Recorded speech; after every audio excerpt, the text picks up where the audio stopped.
Amen. Hello, hello, hello. God bless you. I want to, in the middle of the afternoon, well, it's almost afternoon, it's late morning, but I want to have a conversation this morning about racial issues and racial tensions in the church. And most of you are familiar with some of the things that are going on. We've been seeing a lot of posting about it. Good morning. Good morning. God bless you. Thank you so much for coming in. We're going to be getting started here in just a few minutes. Thank God for you who are joining. Ms. Scott Lewis, Shane, God bless you. Tarlis, Derek Parks, God bless you. George, Hayden, God bless you. Joel, Courtney, Christopher, Jeremy, Elmary, Linez, God bless you. Fred, all of you who are joining in, Daryl, Reginald, God bless you. Want to get it, hit the share button. Please hit the share button. This needs to be a very large, a big, huge conversation. This needs to be an inclusive conversation. And if you are Black or whatever your ethnicity, race, culture, whatever it is, tag some folks that are not like you and get them in if you're white, whatever, tag them, get them in. I want them to hear this conversation. I don't want only Black people to hear this conversation. I want everybody to hear it. And if you know some white pastors, some white brothers and sisters, get them in on this conversation because it is very important. And I'm going to say some things here that are going to be attempt to put some things into perspective for a number of people. And then there'll be some things here, I promise, that will be said that will be uncomfortable. But any difficult situation is going to be difficult to talk about because of the difficulty of the situation itself. So it's not talking about it that creates the problem. It's actually ignoring it. It's actually denying it. It's actually attempting to pretend that it is not as big as what it is. In other words, minimizing the issue creates even more problems.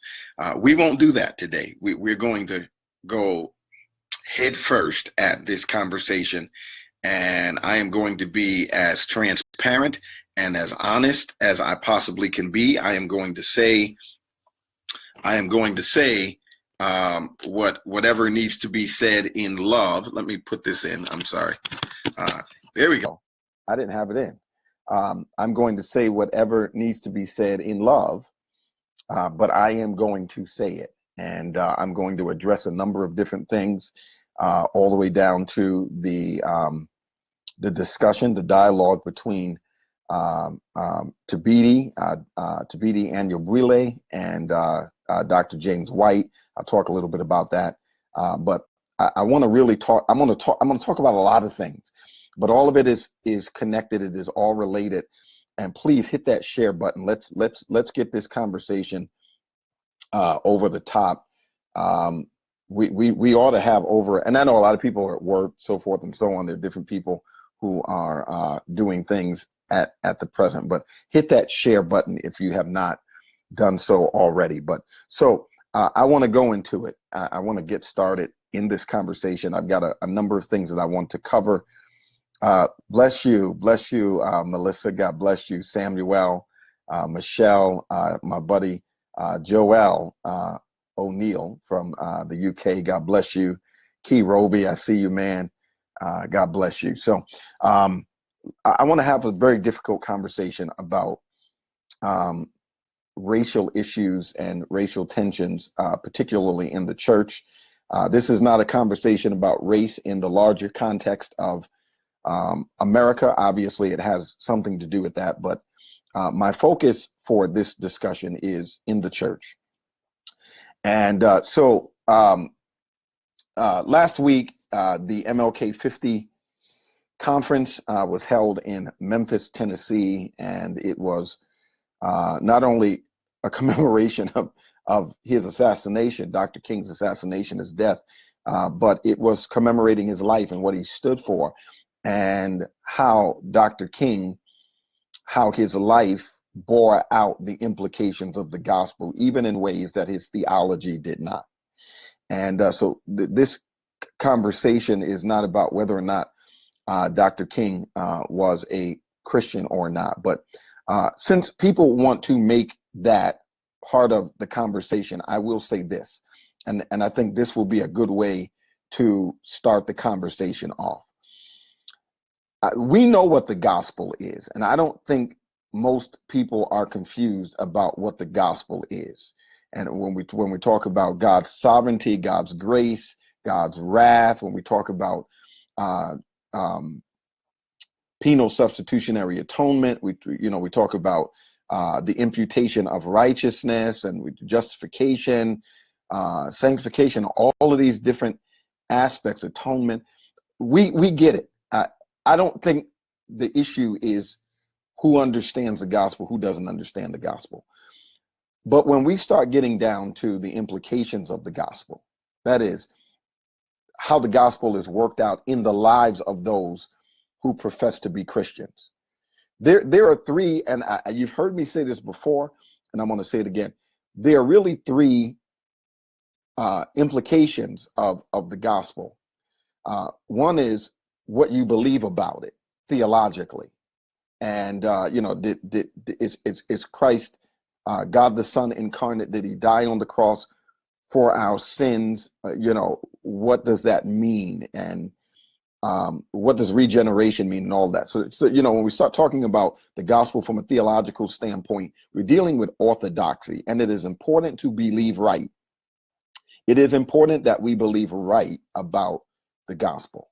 Now, having said that, it can be debated that Dr. King was not an Orthodox Christian in that sense. And I don't know that for a fact, but if I'm looking at maybe his college letters, his graduate studies, he doesn't always seem to, in fact, it's not even seem, his writing is not reflective of an Orthodox stance.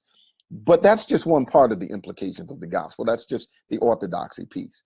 And I agree, without a doubt, we've got to believe right.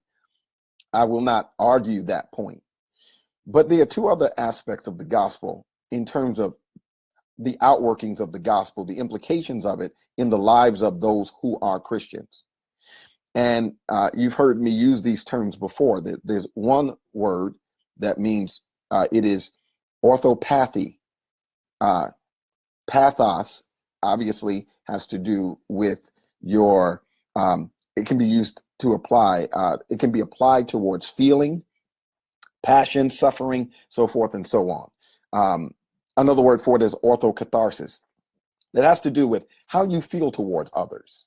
Now, if you have been regenerated, if you have been born again, if you have been transformed, and you are growing in grace, and all these different the evidence of the Spirit's work in your life is producing the attributes of Christ, the fruit of the Spirit. That will inevitably produce in you the right feeling towards others, and by others, that can be any kind of other, whether it's a other in a different class, whether it's an other of a different culture, an other of a different ethnicity, an other of a different state of existence, in prison, whatever. If you have the truth, orthodoxy, and you have the reality of the gospel in you, it is going to produce the right feeling, pathos, or orthopathos towards others. Jesus in the Gospels was most concerned with that. He talked about who is your neighbor. And he told his own Jewish brothers, he says, and when I say neighbor, I'm not talking about another Jew. He says, you've proven nothing to love somebody just like you. This is Jesus now. He said, you've proven nothing to love somebody like you. He said, that's easy work. He said, I'm talking about somebody else. And they knew who he was talking about, because Gentiles are all the others. And so in Jesus's parable of the Good Samaritan, you'll notice how two Jewish persons pass by the person who was wounded. He had a situation, right? And so there are two other implications of the gospel. The fact that they passed by indicates that they were calloused about his situation. So they did not have the right feeling, the right amount of empathy towards his condition. So if you don't have the right orthopathos or orthokatharsis, you don't have the right heart, the right feeling, the right amount of the right perspective towards others. You don't see them the way you see yourself. You don't have that. Well, if you don't have that, you're not going to have the right praxis. Orthopraxy is taking the right actions. Now, you see, where do those actions come from? Those actions come from having the right feeling towards others. And so you'll notice because they were calloused in their heart towards his condition. What did they do? In fact, what they did can best be described by what they did not do. They passed by. They kept going. They left that man in that state. And it was another man, a Samaritan, who did not have all of the right thinking, orthodoxy, but he had the right feeling towards others. And so he took the right action towards that man that was suffering and saved that man's life. Now, let me say this, let it go on record. If Dr. King was not a Christian from an orthodox standpoint, and I won't argue that part, I'll tell you though, two things that King had right.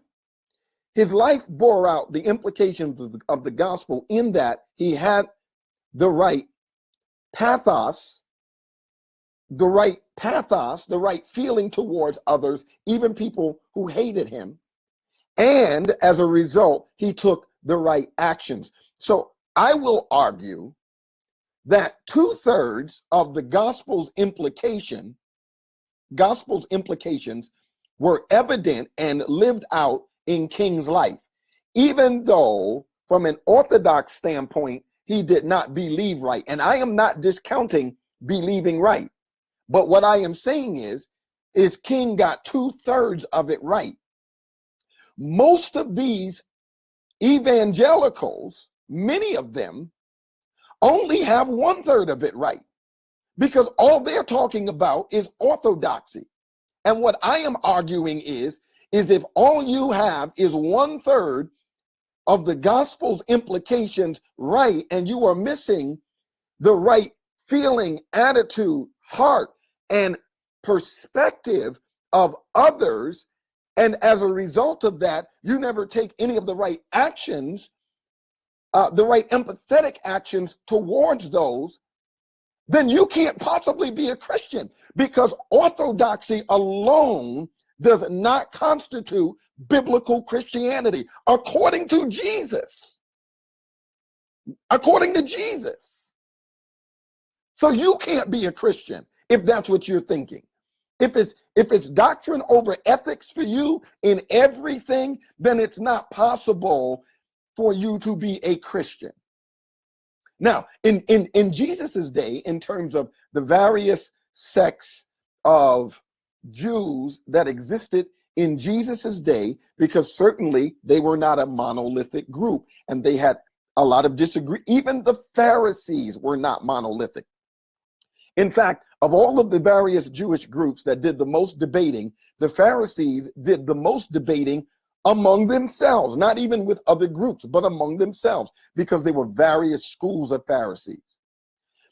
The schools that Jesus typically encountered are the ones that we are most familiar with. So we tend to say all Pharisees are that way, when the reality is that they weren't all that way. In fact, many of those Pharisees became followers of Jesus. And when Jesus's own disciples forsook Jesus. It was two Pharisees that showed up at the cross and did the right things towards Jesus. So Pharisees are not bad by way of just invoking the name Pharisee. It is not synonymous with hypocrisy. However, certain groups of Pharisees were more notable for two things. One, their insistence upon orthodoxy. Two, their hypocrisy in their actions towards other people. So they were extremely, extremely self-righteous, but they were noted for their orthodoxy. In Matthew's Gospel, chapter 23, Jesus makes one of the clearest statements in the Word of God about this. He says to his own disciples who he was teaching, he says they have the seat of Moses. That is the authority. They have shmika. They have descended from a long line of Torah teachers. And he says, listen to them. In other words, they are right about their teaching. Their doctrine is right. They are orthodox. But he says, don't follow their praxis. They're not doing the right thing. They believe right, but they are not doing right. And so if doing right, orthopraxis, and feeling right towards others is not as important as orthodoxy, then we are actually undermining the gravity and the weight of Jesus's own words to his disciples. He said, good for them that they believe right. He says, and on the strength of that, listen to them, but do not follow their examples. And time after time in Jesus's teaching, what he was exposing is that they did not have the right heart towards others. And as a result, they did not do the right things towards others. What do you think the parable of the rich man and Lazarus is about? Oh, you thought it was about hell. That's what you thought it was about? If you thought it was about that, you missed the whole point. You really missed the whole point. The point of bringing up the rich man, if you pay attention to the particulars in the parable, there are a number of different things in there. He had 5 brothers. 5 represents the idea of the Torah there. Jesus is talking about Jewish people. The man fared sumptuously every day. He was clothed in purple.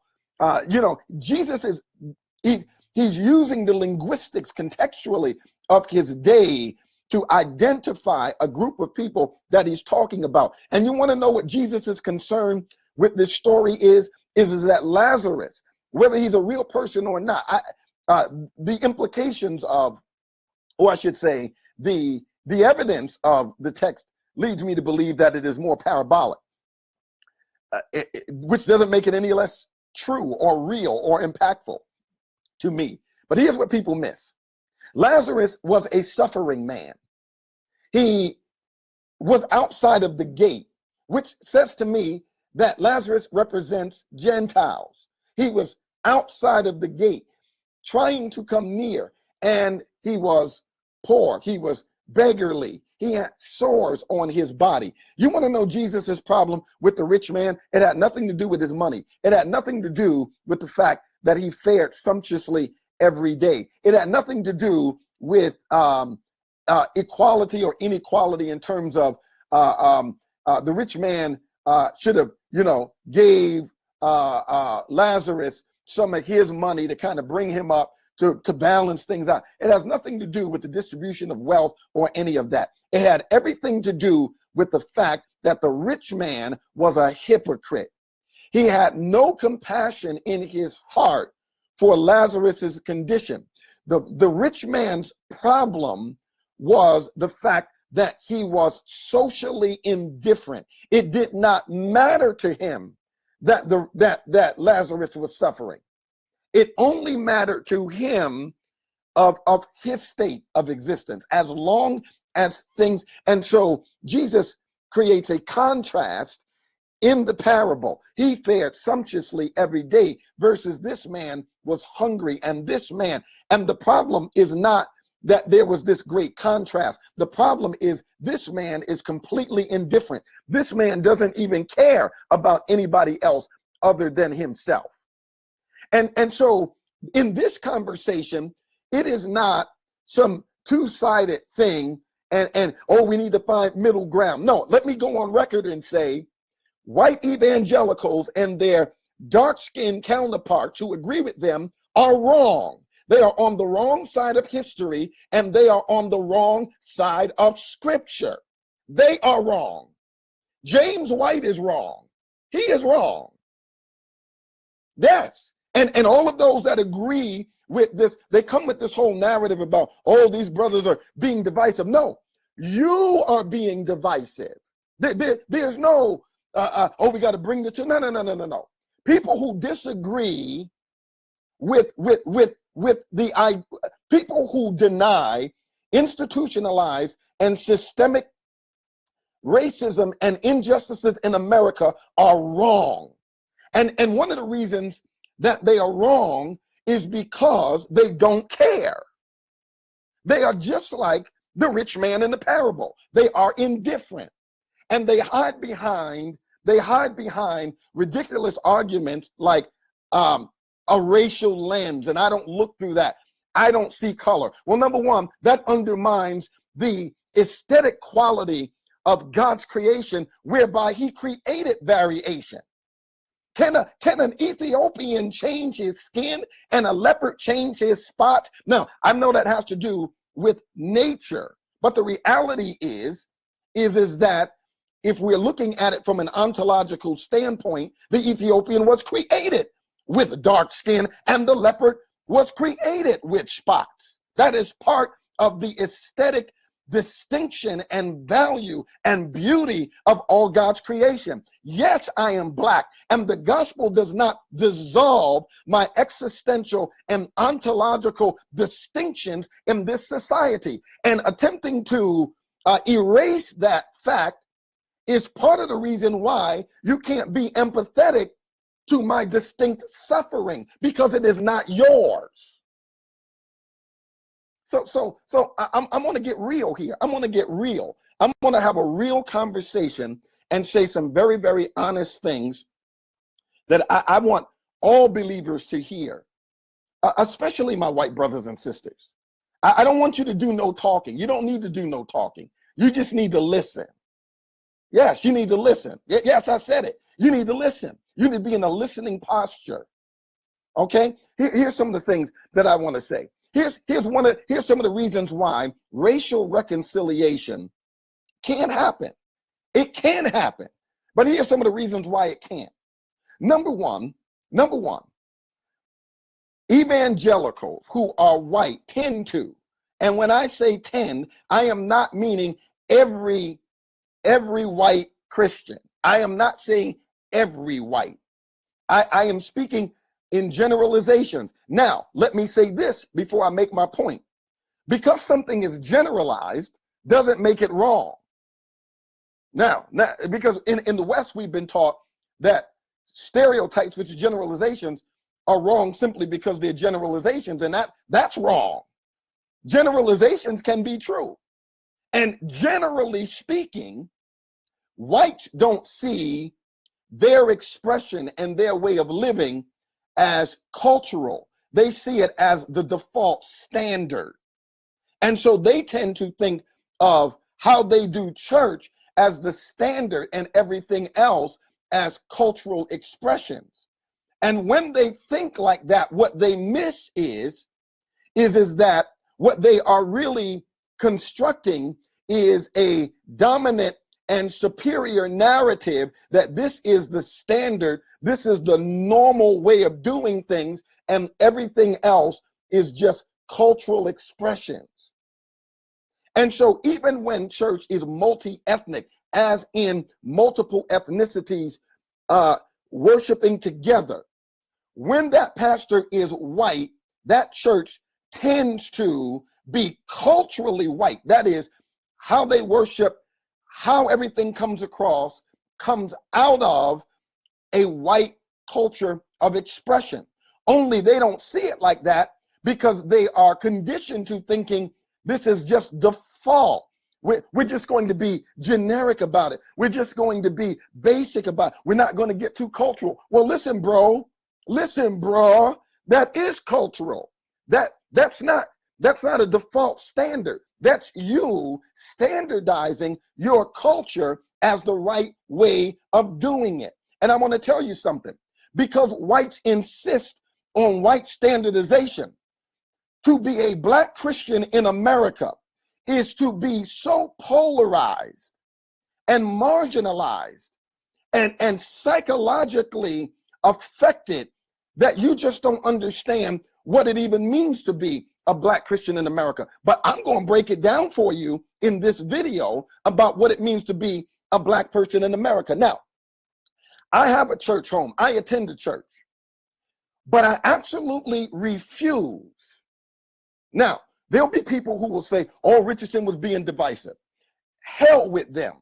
I am not going to try to appeal to people who are intent on seeing it one way anyway. I'm not worried about them. There'll be people who will say that.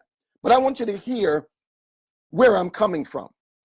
Black people, although many of us worship wherever, whether it's a black pastor, white pastor, Spanish pastor, black people will go where they feel that it's a man of God, right? Most of us will, but we can't always afford to. And I'm going to tell you why. It's because it is very normal for white people to see themselves as leaders of everything. It is not normal for black people to see that. I cannot afford to bring my family to a white church led by a white pastor. You want to know why? I don't want my children growing up thinking that the only time blacks are in charge of anything is in the home, because outside of the home, white people are in charge of everything. I cannot afford to have my sons and my daughters thinking that that is normal. But white people, their children will never have to be faced with thinking that. But black kids grow up believing that it is absolutely normal. So the reality is this, is that some black people go to predominantly white churches because of those kinds of reasons, because they believe that white leadership is normal, because they believe that the white man's ice is colder than the black man's ice and everybody else's ice, because they believe that white is right and white perspectives are more authoritative. There are some of us that believe that way, and guess what? That kind of way of thinking was created by white supremacy. Black people did not create that. White people created that. And black people suffered from it.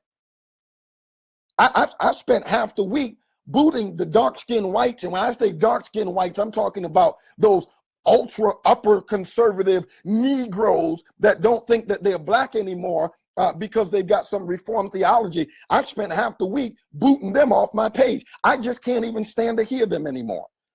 They are far worse to me. They are far worse to me than the whites that are carrying that narrative. You want to know why? Because they're suffering from what Malcolm called the "we sick boss" kind of mentality. They have been totally colonialized in their thinking. What's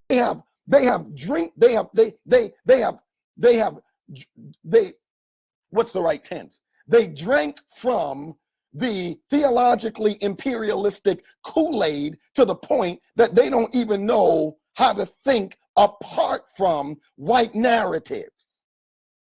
Go run tell all of them I said that because it's true. They need to hear the truth. Let me read something to you so you can understand the impact of this. Whites never have to deal with this. Whites will never have to deal with this, but blacks do. Let me read this. This was submitted, this letter, this is no holds barred conversation, by the way. This letter was submitted to the Baptist Message by a black lady. This is what she looks like. Yeah, I'm putting her out on Front Street, right? I'm putting her out there. I don't know her anyway, but I'm putting her out there, and she needs to be put out there. Let me tell you what she says. Let me show you the effects of when people try and say, oh, there's no difference and the gospel dissolves everything, this, that, and the other, they're living in the fantasy world, because that's not how it plays out for Black Christians in America. So this Black lady is the executive assistant to the pastor of First Baptist Church in Bossier City, Louisiana. If you're from Louisiana and I pronounced that wrong, forgive me. But I think it's pronounced Bossier or Bossier. I'm not sure. But she's the executive assistant to the First Baptist, right? This is an SBC affiliated church. Listen to what she says. To SBC, I'm going to read it. I'm throwing it out there because you've got to understand why this is important to the conversation. She says, to SBC pastors and Dr. Russell Moore, who's the head of the ethics commission for SBC. She says, I am a born-again Christian, conservative, Black attender of a white Southern Baptist evangelical church in Louisiana. You can almost see her rolling her neck when she says this. In fact, now this is going to be the same person that's going to try and talk about who's being divisive. And the first thing she let us know is where she attends church. And she wanted to distinctly point out that it's a white church, but we got it wrong, right?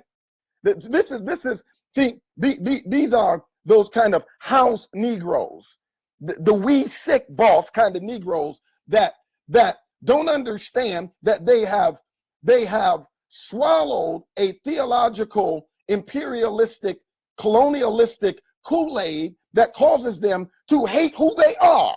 But white people, if white people came to worship in Black churches, because you know that's the only way that multi-ethnic churches happen anyway. It's not because white people come worship with us, it's because they expect us to come worship with them. But when whites come worship with us, they don't become culturally converted. They don't have to culturally assimilate to be with us, and they don't ever learn to hate themselves as a result. But the risk, dear brothers and sisters, of Black people worshiping with whites is not always favorable for us, because it produces a whole lot of we sick boss kind of people like this lady. Let me show you what she says. She says, I also work there, and I am very concerned about the narrative that I'm hearing from our ERLC leadership, Ethics and Religious Leadership Council of the SBC. She says, I'm absolutely appalled by the comments perpetuated by Dr. Russell Moore concerning racism within white evangelical churches. Listen to her. I and many other Black congregants attend a predominantly white, so this is number two, second time that she wants us to know that this is where she has decided to be, right? And it's white. She wants us to know that it's white, that it's different, that it's distinct. I wonder why though. She says, we attend there because we are free to do so. You're not free to attend Mount Carmel Missionary Baptist Church? Oh, well, you're not free to attend there? Oh, we're free to attend here. What else does she say? She said, I don't have my glasses. She says, we've been welcomed. We've been welcomed. And we're seen and treated as brothers and sisters in Christ. Well, how do I know she's on the wrong side of history? Because last I checked, the whole reason the Black church exists is because whites did not see Black Christians as their brothers and sisters in Christ. Yet this we sick boss, and you want to know part of what's wrong with her church. It's because her pastor breathes in white privilege like air, to the degree that he just takes it for granted. And so do most white Christians, which is why you need the prophetic voices of other Black Christians to show you what is wrong and why your thinking and your attitude and your perspectives are actually out of step with the gospel's implications. This lady, sad to say, doesn't even think that she's wrong. And you think somebody in her congregation is going to point out that she's wrong? No. Part of the reason that she's bragging about feeling welcomed and accepted is because she has learned to speak the language and the narrative of those that she worships with. Now, as soon as this we sick boss starts saying, oh, you sick, I'm not, then all of a sudden, she's not going to feel as welcomed as she may feel now. See, so don't tell me I'm wrong. Don't tell me I'm wrong about this. You can't debate with me on this. Don't even try. Don't even try to debate me on this. Because this is not a discussion of you know, let's bounce, let's volley two opinions back and forth and see who's right. I already know I'm right about this. I'm speaking not arrogantly, I'm speaking from the standpoint of knowing what is right, not only biblically, but historically. And this is not just some presupposition here. This is what's right. And I'm presuppositionally arguing from what is already right. This lady and her thinking is wrong. Here's what else she says. She says, we have chosen, we choose to attend Black evangelical church. I'm sorry.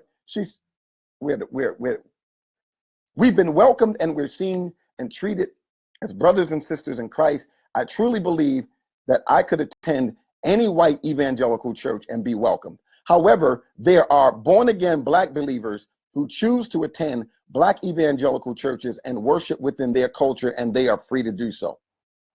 We are exercising our freedom to choose. Nobody's ever argued with that.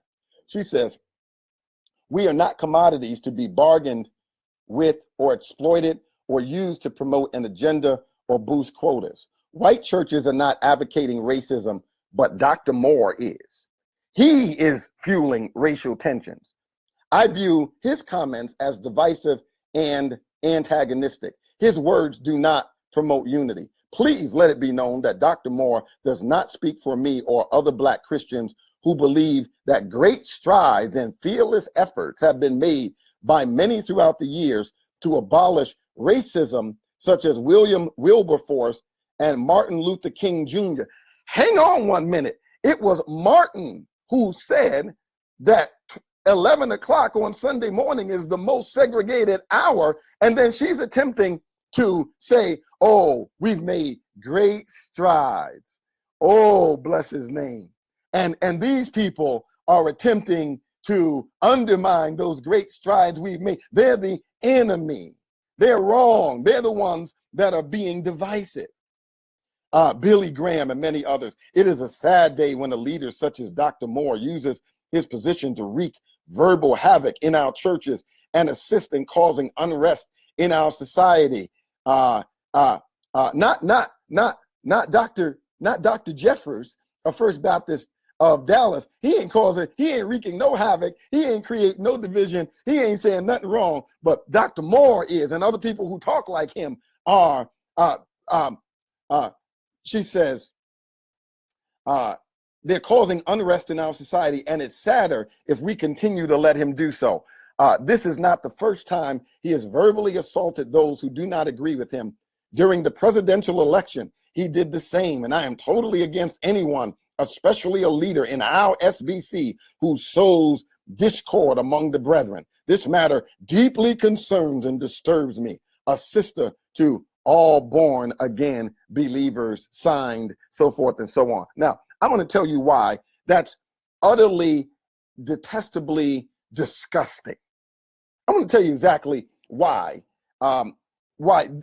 this is completely wrong. See, here's some of the things that we've got to deal with here. See again.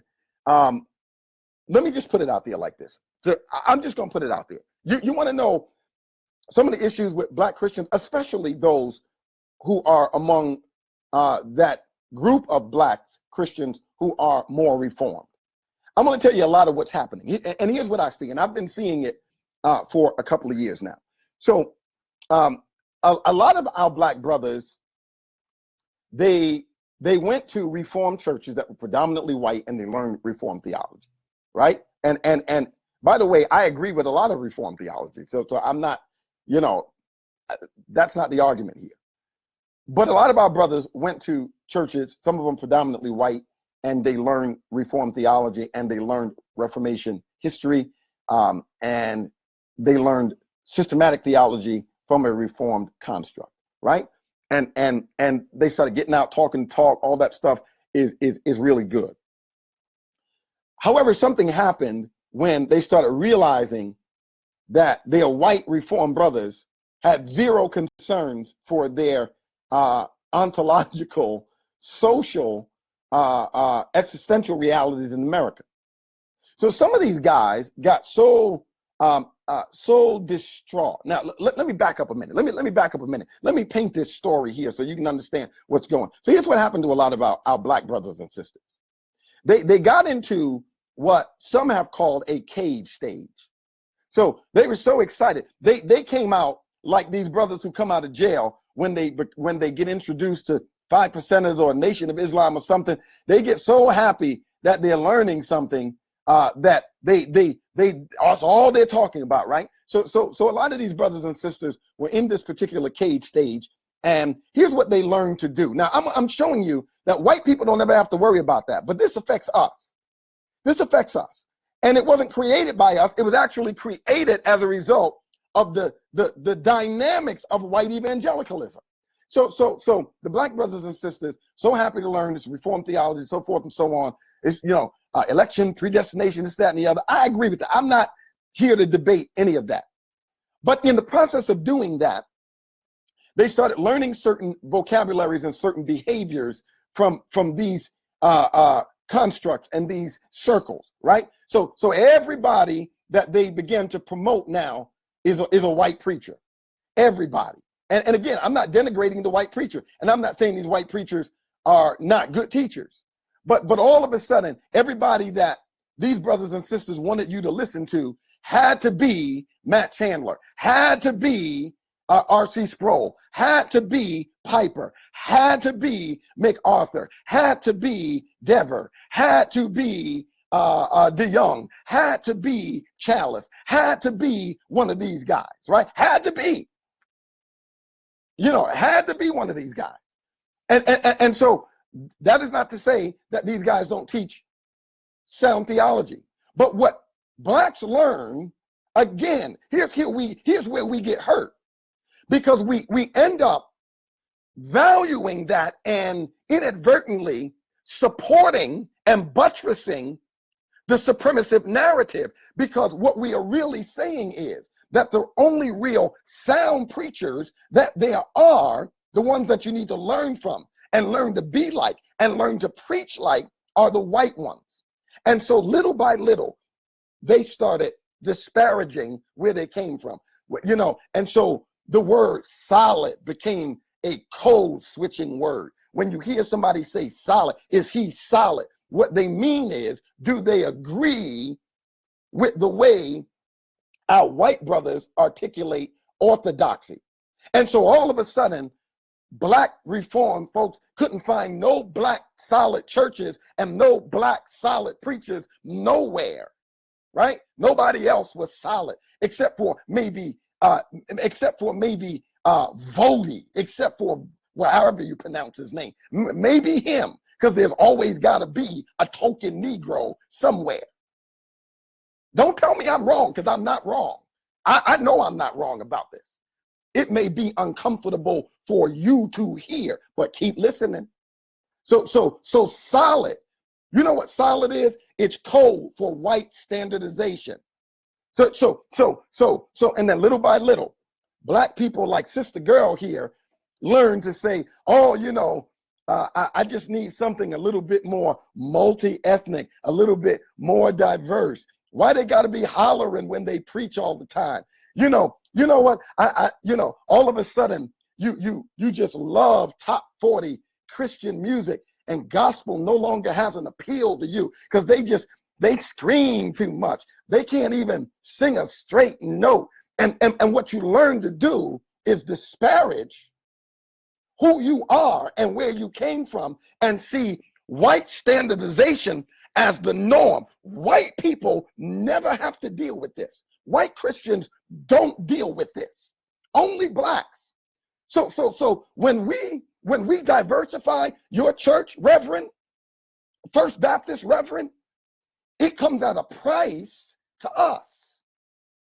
It comes at a price. So do we want to see racial reconciliation happen? Absolutely, but not at our expense. Because you guys ain't ever going to come to the table paying nothing. Black Christians have to foot the whole bill for the price and the cost of racial reconciliation. We got to foot the whole bill. And so all of a sudden, you want us to be excited when you plant a church in Harlem, or when you plant a church in the middle of Atlanta, or you plant a church in the middle of DC or Chicago that's supposed to be diverse, while ignoring the historical contribution of the Black church. You don't even seek to get in dialogue with them. You just ignore that and then encourage other Blacks to come and join in what you're doing and say, we've got a new pattern here. We got a new way to do it, and this is the right way. Well, you want to know what Black Christians learned from that? They learned to think that the Black church never taught them the gospel, that they never heard the truth there, that they had to come among whites in order to get solid. And now here's where things start going south. When those Black Christians wake up and realize that many of those white Christians don't actually care about what happens to them or other people who look like them, then all of a sudden, these Black Christians can't find no place to even worship, because they don't want to go back to the Black church, because after all, it ain't solid enough. They ain't really preaching the gospel. And then they don't want to go to the predominantly white church because there's no representation there. There's solid gospel preaching, expositional. There's solid preaching there, but there's no representation. So now they're in the middle of nowhere. Some of these jokers are totally not wanting anything to do with church. All of a sudden they're confused. And I'm going to say something to those of my brothers and sisters who are in that predicament. That's why, listen, some of y'all only have theology. You didn't actually have a genuine, authentic, born-again experience, because nothing that a white Christian can do to misrepresent Christianity is going to shake me from my biblical faith. And so if you can't all of a sudden find some place to go, and all of a sudden you're so unsure about Christianity, could it be that what you learned from those brothers was theology, but you didn't have enough Bible on the inside of you? You weren't truly regenerated. You just learned theology, and you can talk theology and never even crack scripture. So don't think for my ultra super duper conservative reformed Blacks that because you're confessional now and you got some reformed history and you know how to chop it up theologically. Don't confuse that with being biblical or even being born again. Don't confuse it. And part of what happens to us is that confusion. So I know I'm talking right. I'm talking right. And again, it's hard for people to listen to, but the truth is that way. Don't blame me, y'all. Don't blame me. I'm just so when Dr. White, who is a respected Christian apologist, I've learned a lot of things from Dr. White. So I'm not here to say that the man's not a Christian. I'm not here to say that the man is not that the man is not a gift to the body, particularly in the field of apologetics. And so that's not in question here. But regardless of what gift anybody is, nobody's absolutely right about everything, and neither is James White. But so when James White says, when he said that Black Hebrew Israelites are worse than the KKK to such a degree that they make the KKK look like amateurs, Dr. White is wrong.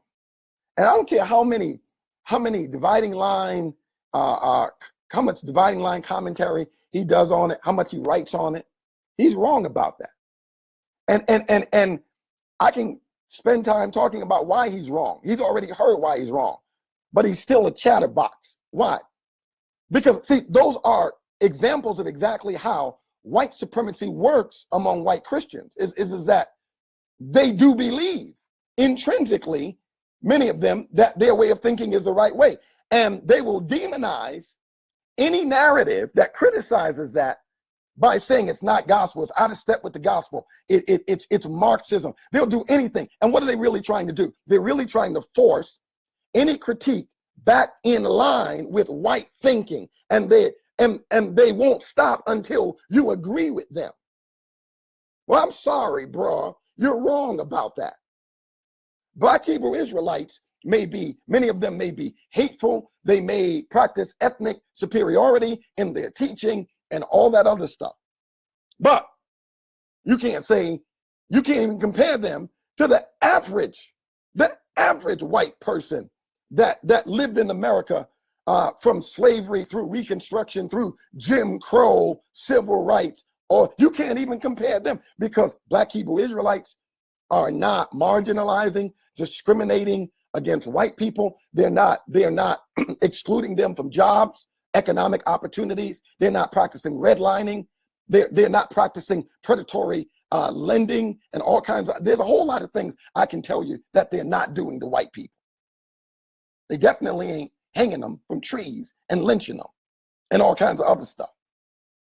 They're not doing that. So there's no sense, 0 sense that you can even compare them to the KKK. 0 sense. And to insist on thinking that you can and that you are right that's not just tone deafness. That's white supremacy at work, because you think that your way of thinking is right. Now, did I say that James White is a racist? No. But white supremacy is at work in the way white Christians think and the way that they interact. It is a part of how they have been conditioned to think about themselves and about others. That's a fact. It's a fact. And when you point it out, they want to say that we're being divisive, but we are not being divisive. We're pointing out a reality. You just need to listen. But also, I'm not the right color, so I can't point out something. But no. See, now you're trying to trivialize it, minimize it, and do all kinds of other things that go away from the point. And then to say, I don't look through a racial lens. I just see people as people. That's disingenuous. That's not true. And to say that in Christ all those go away. The same New Testament that talks about being one in Christ regularly discusses distinctions between people. Tabidi Anyabwile wrote in the Gospel Coalition something that was very, very powerful right there in Colossians chapter 4. He not only calls Yeshua, also called Justice in Colossians 4, he says he's a Jew, that's an ethnic distinction, but he says Onesimus, and then he calls up one of the guys, he says, they are of you. In other words, they are Colossians, and you got to understand how people think, how they thought in the Mediterranean world. They didn't always see themselves in the same kind of black, white, color distinctions, but they definitely saw themselves in ethnic and even nationalistic. You were a barbarian or a Scythian, a Greek or a Jew, or a Roman, or a Colossian. Those were distinctions. They were very real. That didn't go away because they were in Christ. Now, is that their primary identity? No. But that identity doesn't dissipate all of a sudden because they're in Christ. And then what was Onesimus represented a class distinction. Not only was he a Colossian, but isn't that the same Onesimus from Philemon? Isn't he a slave? Isn't he in a different class? Yes. Did that go away because he was a believer? No, it didn't go away. So we cannot say that distinctions disappear in the gospel.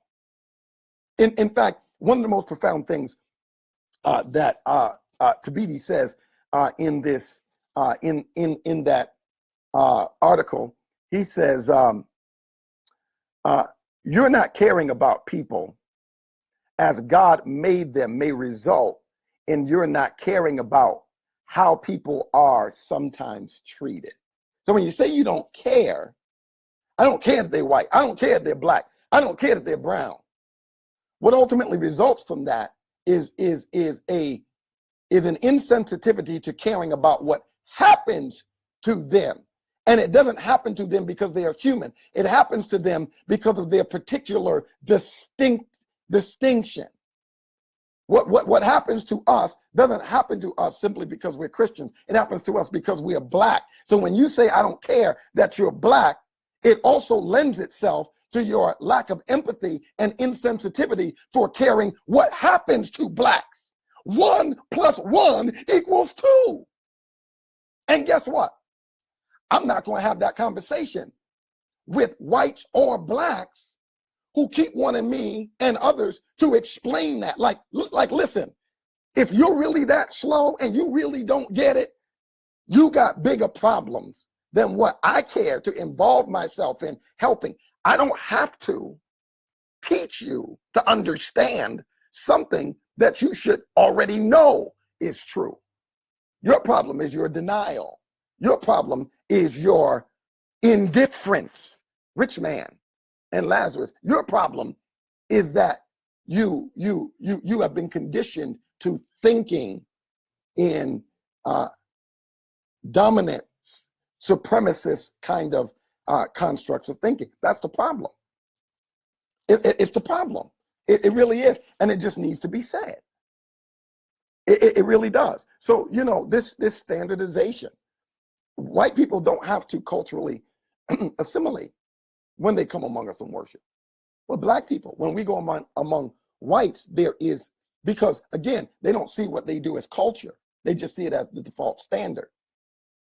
And so what ends up ultimately happening for black people to feel like they are accepted and to fit in, they start adapting themselves to white cultural norms. And it comes out in the way that they talk, in the way that they think, in the way that they interact, even with other blacks. And that's a problem. So you want to know what's sad? And I want my white brothers and sisters to hear me.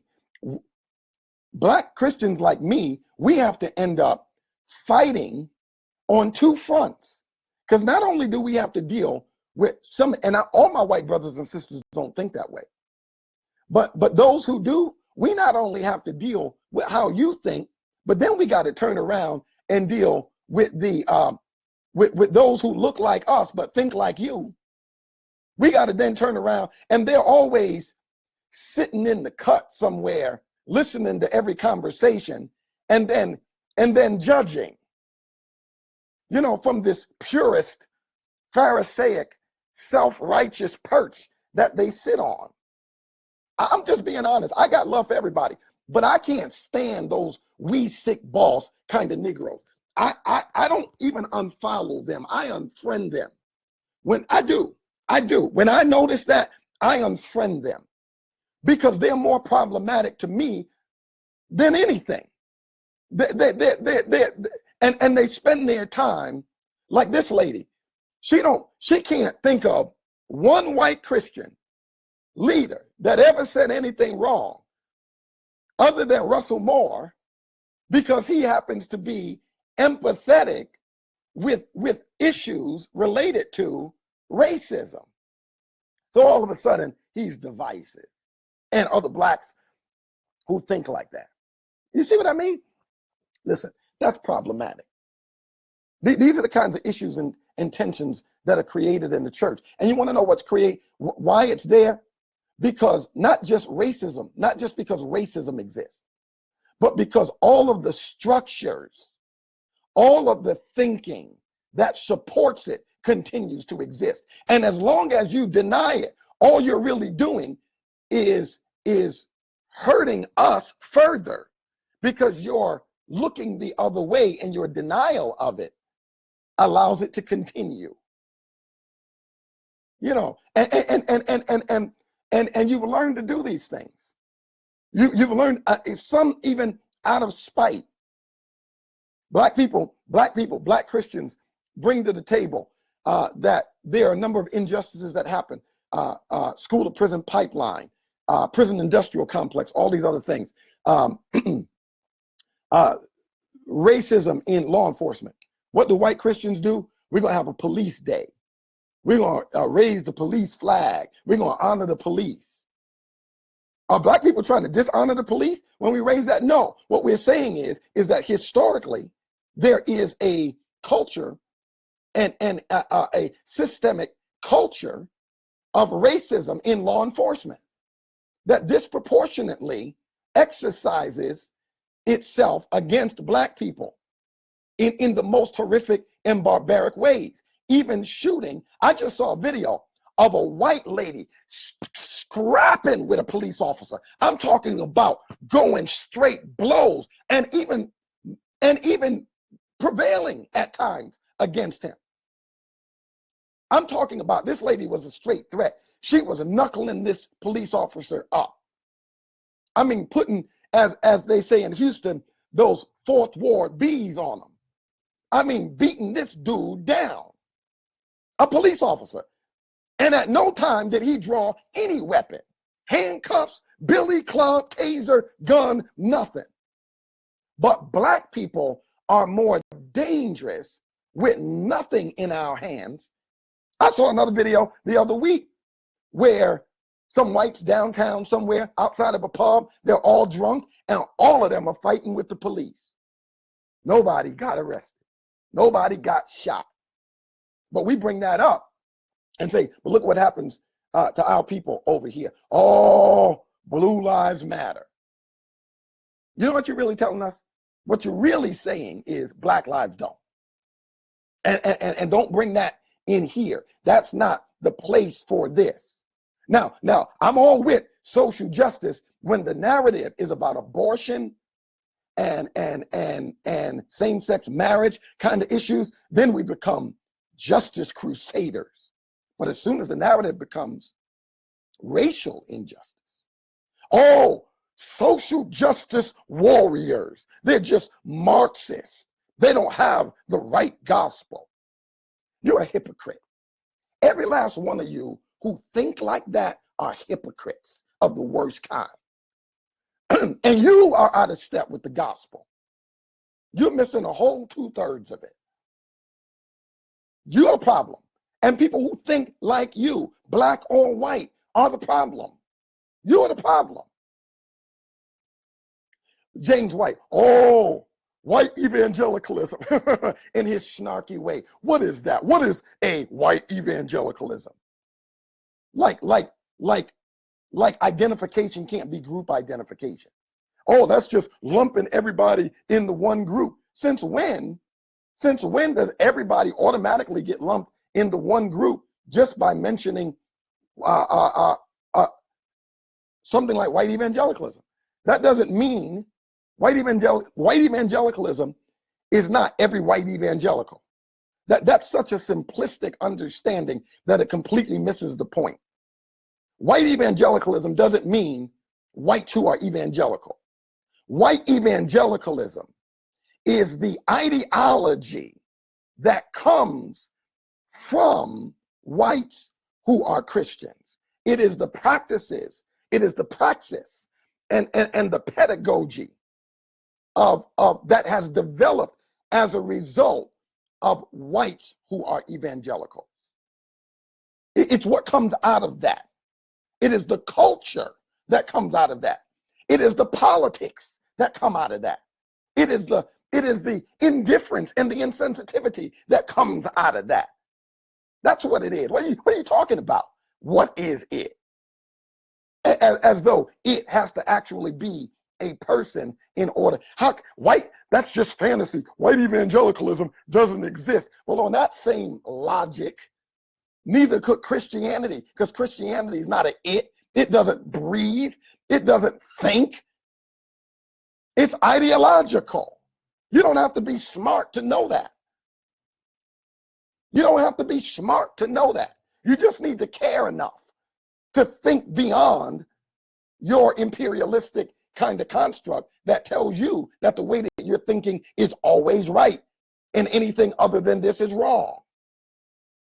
No, brother. No, sir. No. So this is one of the reasons why racial reconciliation can't hardly work. And it can't work because black people, listen, black people have always been doing the movement towards. The only time we moved away was in order to be able to create places of worship for ourselves. But we didn't want that. We did that because white Christians didn't want to worship with us. And the truth be told, watch this, truth be told, whites really still don't want to worship with us. They want to borrow our ethnicity so that they can brag about how ethnically diverse their churches are. But they're accepting our ethnicity while rejecting our culture. They don't want us to bring our culture. They just want us to bring our black body so that they can say, look how diverse we are. Well, you're not diverse until you are multicultural, until you're singing some Thai tribute and not just top 40 Hillsong, Vineyard, Bethel, whatever. Because that ain't the only thing popping, bro. Until you can sing some Fred Hammond, until you can represent the contribution of cultures expressed in church life and outside of church of people who don't look like you, until you can require a text written by a black scholar for your seminary class, then your school might be ethnically diverse, but it is not culturally diverse, and neither is your church.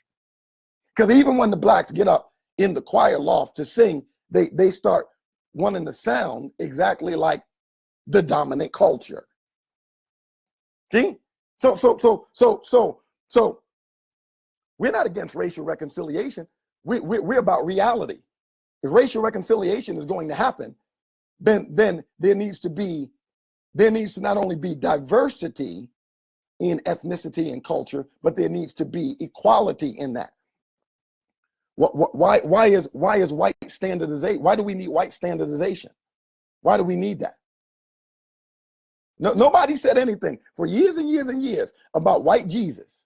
White Jesus was on the back of everything: the fan, the hymnal, in the stained glass window, up there on the mural, in the baptistry, everywhere white Jesus. Then all of a sudden, folks started saying, oh, it ain't no possible way, anthropologically, culturally, historically, that Jesus could have been white. Now, I'm not saying Jesus looked like, that Jesus looked like,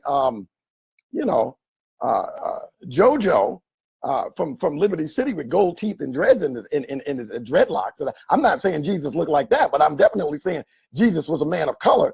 Jesus was not white. I'm saying that. Then all of a sudden, you know what they say? Instead of accepting that, they say, oh, but it doesn't matter. It really doesn't matter. Well, why did it matter all those years when you wanted everything that was good and godly to look white? And the truth be told, you still do. Somebody asked me, did I see Paul? I said, what did Paul look like? What did Paul look like? Oh, it's just a Christian movie. No. You missing my point. What did Paul look like? Oh, he's played by a white guy. I ain't interested in that kind of movie. Because, see, the politics behind that kind of movie wants everybody to believe that Jews were white, that Jesus was white, that Moses was white, that Abraham was white, that everybody that represented anything right or righteous or godly looked like them. And so don't come with that. It don't matter. See, it does matter. And the fact that you're trying to hoodwink me into thinking that all of a sudden it's just about he came for sin and not for his skin. That's not what you was telling us when you wanted us to look upon, or as my Jamaican brothers and sisters would say, look upon the white man. When you wanted us to look upon the man with the blonde hair and the blue eyes, it mattered then. But now that we know better, it doesn't matter. Nah, we ain't falling for the okie doke. And that's what it means to be woke. James White, oh, I'm against this whole woke movement. What are you against? You don't even understand what it means to be woke, bro. See, what it means to be woke primarily is Dr. Eric Mason, as he argued in his book, he talks about being woke as primarily being aware of how you see God and how God sees you. But being woke also comes from the whole notion of W.E.B. Du Bois's double consciousness, in which he argued that it was necessary for us to understand and be aware of the ways in which we perceive ourselves and the ways in which white society perceives us. But there's an awakening within Christianity among Black Christians where we're also being awakened to the fact that we've been lied to, that every theologian and father in church history wasn't white, wasn't some European, but they wasn't teaching us that. But now that we know, oh, it's a problem, this whole woke movement. Now that I know that Athanasius was an African, now that I know that Bishop Alexander of Alexandria was an African, now that I know that Augustine was an African, now that I know that Origen was African, now that I know, come on, it's a problem. Now that I know that European Reformationism borrowed from the theology of African Christians, now it's a problem. Now that I'm woke. No, I tell you what it is. You're afraid.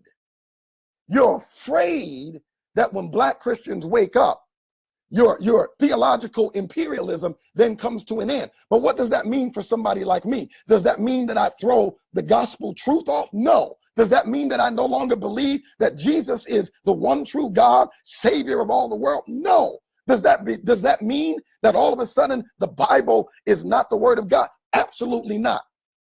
What that means is that Christianity is not the white man's religion. What that means is that you don't get to dominate the narrative, the biblical or the theological narrative. That's what that means. Talking about, oh, I'm against this whole woke movement. Listen, we don't care what you are against. Have 15 seats in 15 different chairs at the same time. Because I don't care about what you think or anybody who thinks like you thinks. I'm serious. Now, all Richardson's being divisive. No, I'm not being divisive. I'm trying to show those jokers where the plumb line is because they're wrong. They're the ones on the wrong side of the thing. I'm trying to cut it straight. And don't tell me you know more about the gospel than me. Because you don't. You don't know more about the gospel than me. So don't tell me I'm out of step with the gospel because I'm straightening you out. And people who think like you. See, that's what we've been trying to do. We've been trying to get you guys, and that's why I appreciated the MLK 50, because it brought together a number of different voices where people were talking and listening, but they had the narrative right. We don't need to hear the other side. So that's setting the conversation back because that side is wrong. So we don't need to be in dialogue with that. We're trying to get everybody talking about the same thing. Because as Tabiti says, you can't move towards reconciliation without repentance. There's got to be acknowledgement of what truly happened in history and what happens today. If you can't get there, then there's no way forward. Listen, we're not the problem. We are not the problem. We are not the problem. And so, you know, these are the kind of conversations that need to be had. And those of our white and Black brothers and sisters who think on that side, they need to sit down and listen. Don't listen. I don't want to hear you quote no more Thomas Sowell. I don't need to hear what Sowell thought about history and his historical revisionism. He can stick to economics as far as I'm concerned. You know, don't try that. See, last time all that, oh, he's a smart man stuff, You know where that got you, because Ben Carson being smart in neurology doesn't make him smart anywhere else. Oh, he's a smart man. He's a smart man. Don't try that stuff. Just because somebody's smart in economics doesn't make them smart in history. So don't try and pass that he's a scholar stuff. He's a scholar. What kind of scholar? All kinds of people practice historical revisionism, particularly when they got a narrative to spin, and we are susceptible to spinning that narrative in agreement with our white brothers and sisters. That's why they'll put them. They'll always find a microphone to put to your mouth as long as you agree with them. I'm telling you the truth. It's the truth. This ain't hate speech. This is love speech right here. This is love speech. That's what this is. This is love speech. And the only way to hear it sometimes is the raw way. Now don't get me wrong. Don't sit here and look as you see. Looks like my freckles are a little too close together. I'm of a really darker pigmentation and this, that, and the other. And you think I don't know my stuff? No. Don't get twisted because you think you may think I don't measure up to your standard of scholarship. You don't want to do that because I read as many books as you. See, trust me. So I'm not here to big up myself. All I'm saying is that I don't have to think within the construct and the framework of white evangelical ideology in order for me to be a genuine, authentic Christian. In fact, if that is the case, that is exactly why racism is a false gospel.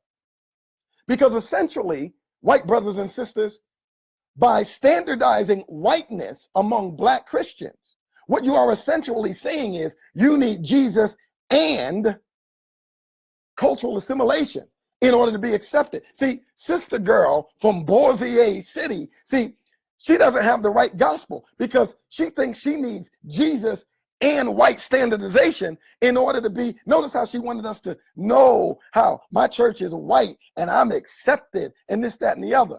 Well, that's out of step with the gospel, because anytime you add something else to Jesus, it's a false gospel. It's another gospel. It's Jesus and nothing else. Justification by faith alone, through grace alone, in Christ alone. Isn't that what you're supposed to preach? But that's not how it really works out. If I'm going to be an accepted black Christian, I need to conform to some whiteness. You want to know what's sad? Black Christians, we wish that, we desire that our platform is diverse. In other words, that it includes white people among the audience, among the listeners. It's always been like that, even in the music industry. Black musicians, and there was always the, what do they call it? They called it the chicken circuit or something like that. Black people we didn't run out of places to play among black people. But what it meant to make it was to sing and to perform, at the Cotton Club, or something like that. Why? Because white people were there, and we wanted our craft and our skills to be on a stage that just wasn't appreciated by us, but was appreciated by everybody. Well, when black teachers and preachers and thinkers and artists and all kinds of other stuff, when we wish to make it, it almost goes without saying, so you don't have to worry about it, but we do. It almost goes without saying that we've got to make sure that we soften our cultural barbs. We gotta dull our cultural barbs. We can't be so culturally sharp, because we've got to come across really, really palatable for our white brothers and sisters to accept us. And so then we walk on eggshells, because you know what we know? As soon as we say something that y'all don't like, then all of a sudden we lose that platform. Now, some of us get lost in that. We end up losing our whole sense of identity because we value the acceptance more than telling the truth. But thank God for Dr. Laritz. Thank God for Dr. Carl Ellis Jr. Thank God for Tom Skinner. Thank God for Dr. Eric Mason. Thank God for people, thank God for Dr. Tony Evans. Thank God for people who have gotten Charlie Dates and many others, Micah Edmondson and so forth and so on. I can go on naming.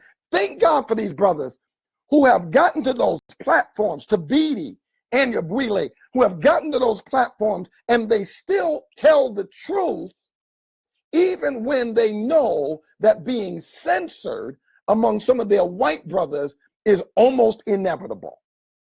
Thank God for them. Thank God for them. And I'm glad for Matt Chandler and Russell Moore and some of them catching up, this, that, and the other. But there should be so many of them that we don't even have to name. Oh, we got, Matt Chandler, he said something. Russell Moore, he said something. The very fact that you got to do that on 5 fingers means that it's not enough of our white brothers and sisters who understand and align themselves with this reality. But I'm glad for them. Don't get me wrong. I'm glad.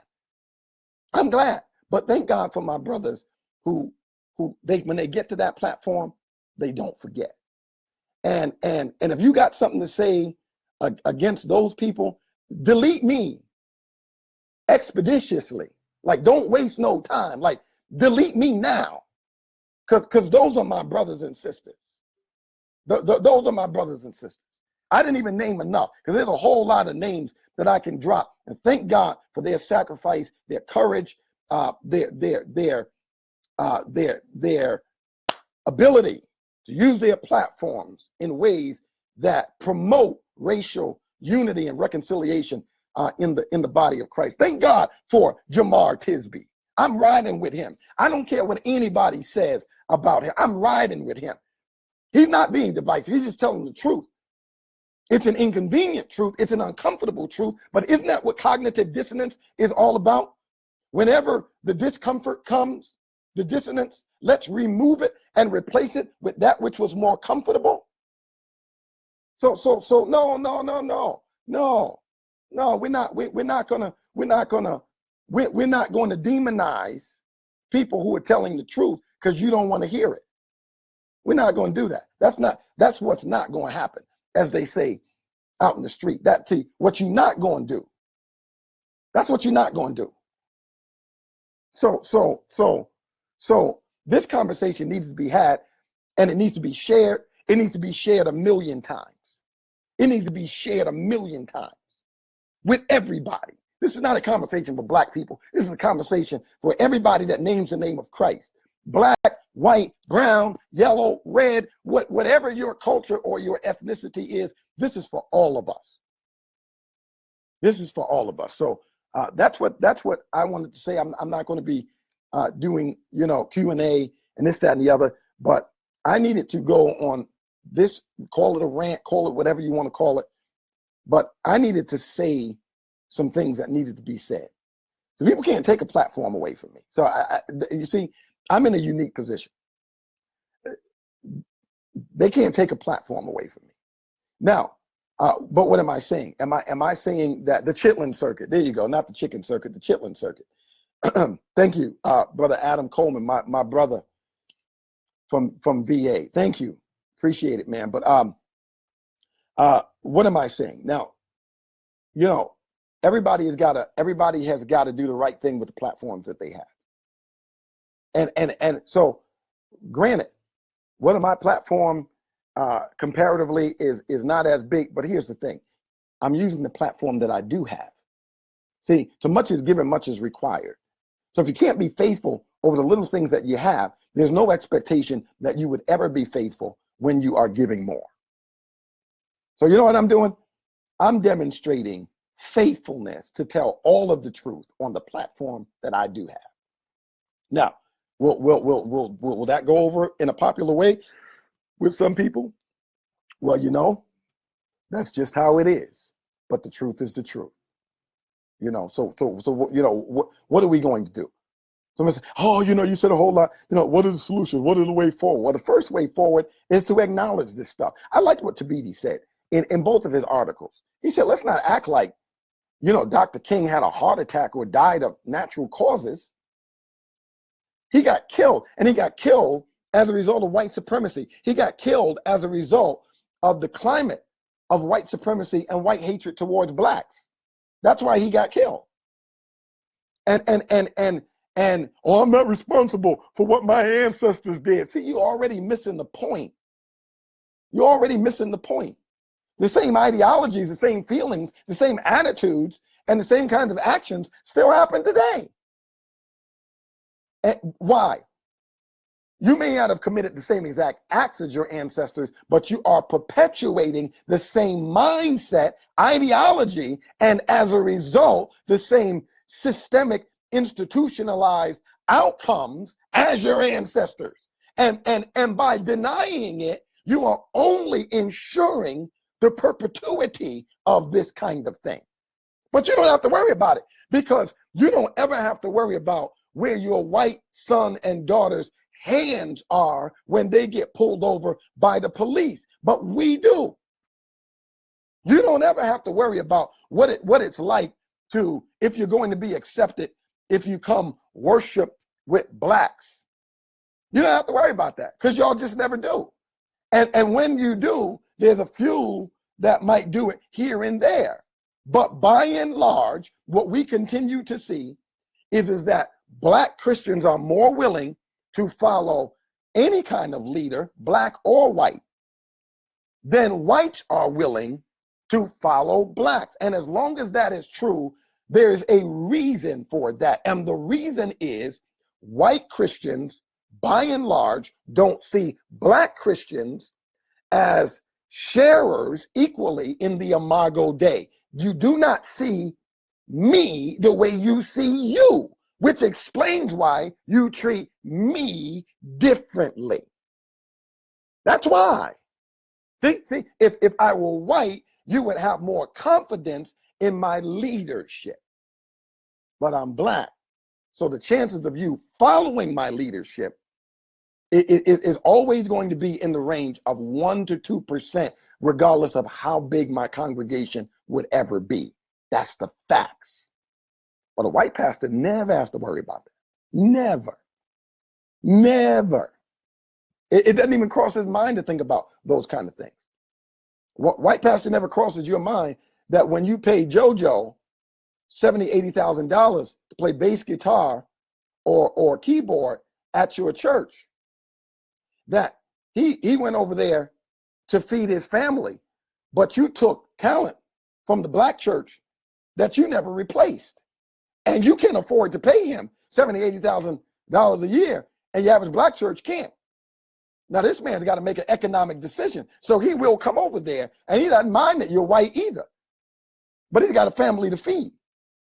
But the black church gets robbed of its resources, its talents, and all of its gifts, because the narrative is that it's more acceptable to bring your talents and your gifts away from where you are, outside of and apart from your context, and bring it over here where we are. Well, guess where that ends up leaving us? Then you turn around and say, why don't y'all do something about the community? Well, it ain't nobody left. Nobody's left. Nobody's left.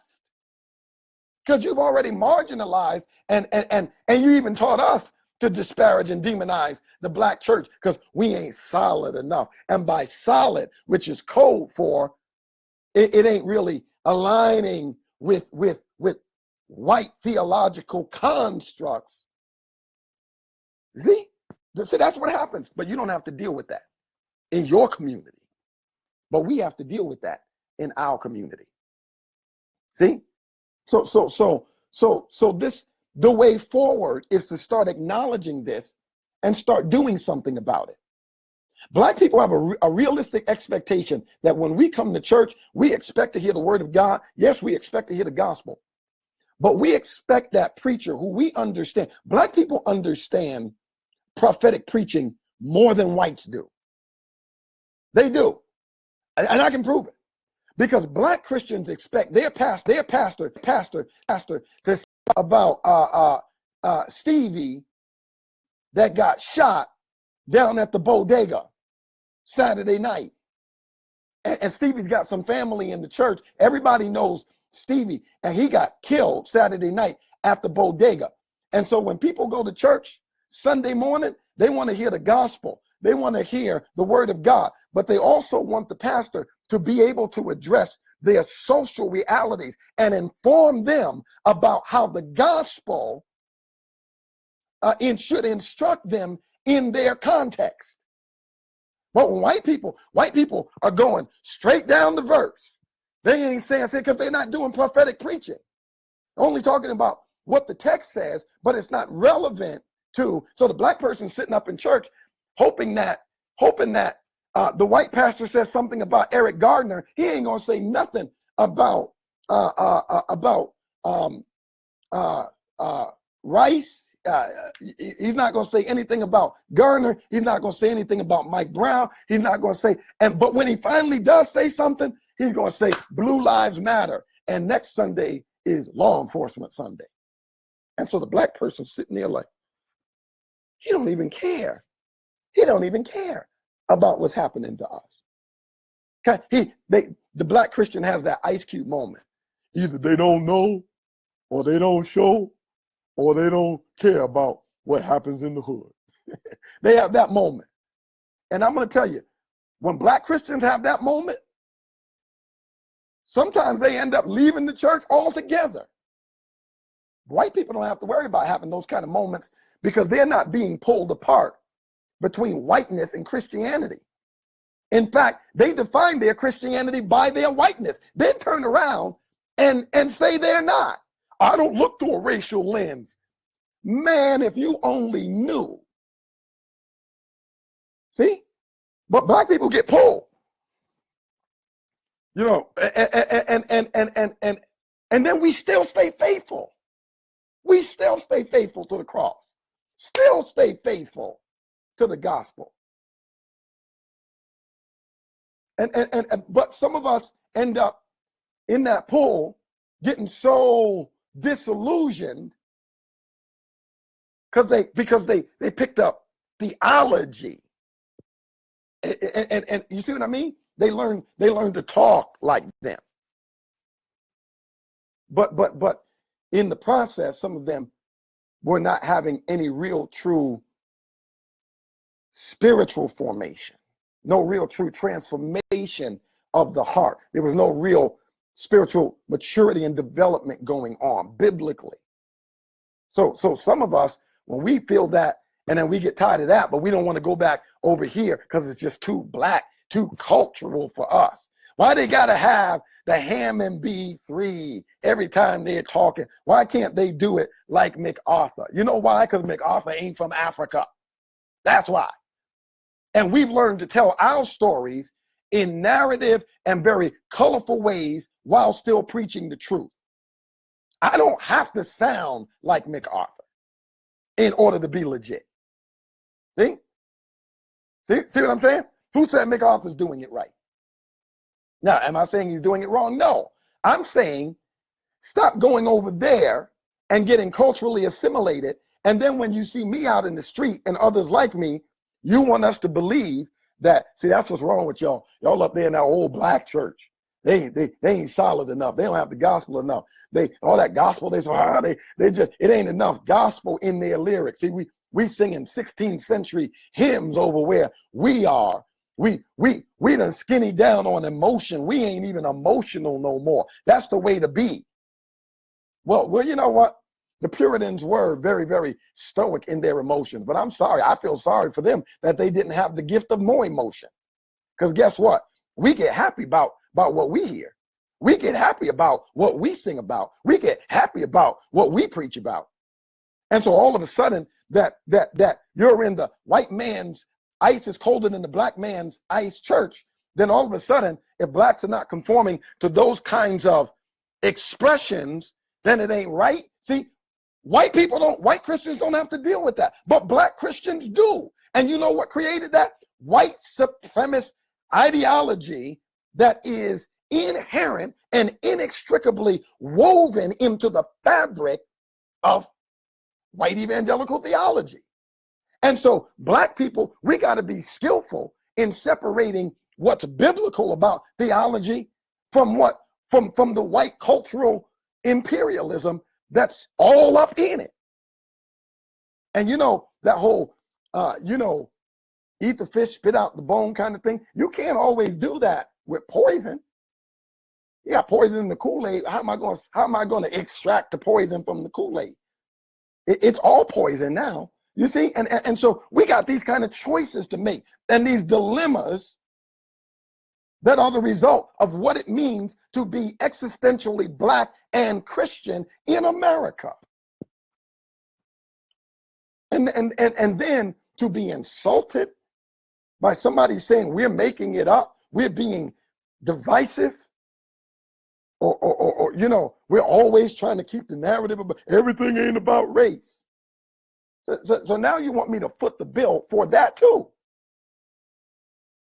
Listen, don't tell me about racial reconciliation until we acknowledge all of these things and start talking about realistic ways to stop some of these practices and these behaviors. Don't tell me about, white brother and sister, I love you in the name of Jesus, right? But don't just come part of the way. Come all the way. So if you can come to the point where you can acknowledge these things and these things are right, so forth and so on, you know what? That's good, especially when it's a whole lot of black people around. But you know what we need you to do? We need you to go around your other white brothers and sisters and say the same thing. You know what we need you to do? We need our white brothers to put James White in check. That's what we need to do. Why do the black brothers need to do it? We already know he's wrong. But will you say something about it? Will you put him in check? Will you put Robert Jeffers in check? Go get your boy. Go get your boy. Will you go get him? Will you put him in check? Because I see us always putting these folks in check. I don't see y'all doing it. I don't see you'll acknowledge some of the things that happen. But when these white leaders say these kinds of divisive things, I don't see you putting them in check. You leave it to us. So then they turn right around and say, see, the black brothers are the problem. Because black is always problematic. Black is always the problem. But if everybody was talking, if everybody were on the same page, then it wouldn't seem like we're the only ones that have something to say about it. I remember, coming up in retail management, and there would be different levels of management in the store. And sometimes those other managers wouldn't say anything about certain practices that many of the sales associates were doing, except for me. And so then the sales associates would think like, he's always nitpicking, he's always saying something. As I was working my way up through management. And so this particular store manager, that consequently ended up promoting me, ended up moving to my own store. We had a meeting one day and he said, Damon is not the problem. That he's the only one saying something and that they don't like it.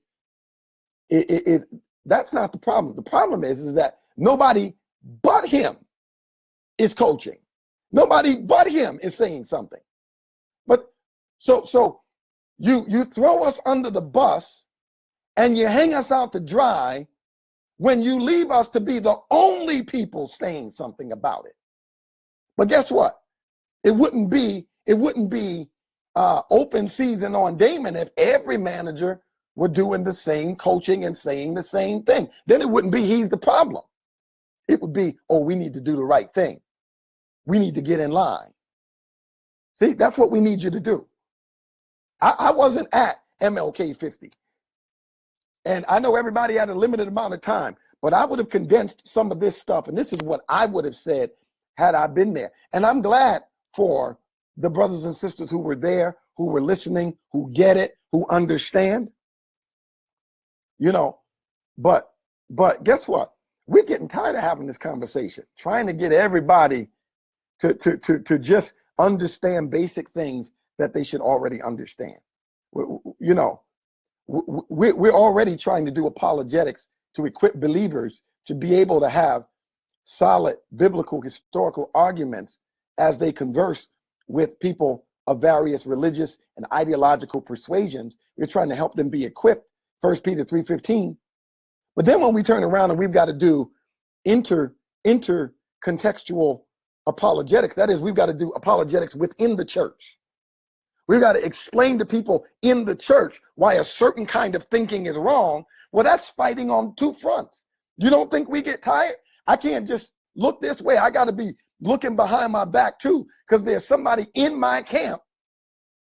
Every time a Black Christian, super conservative, ultra whatever, jumps on board with that narrative, you may as well be shanking me in my gut.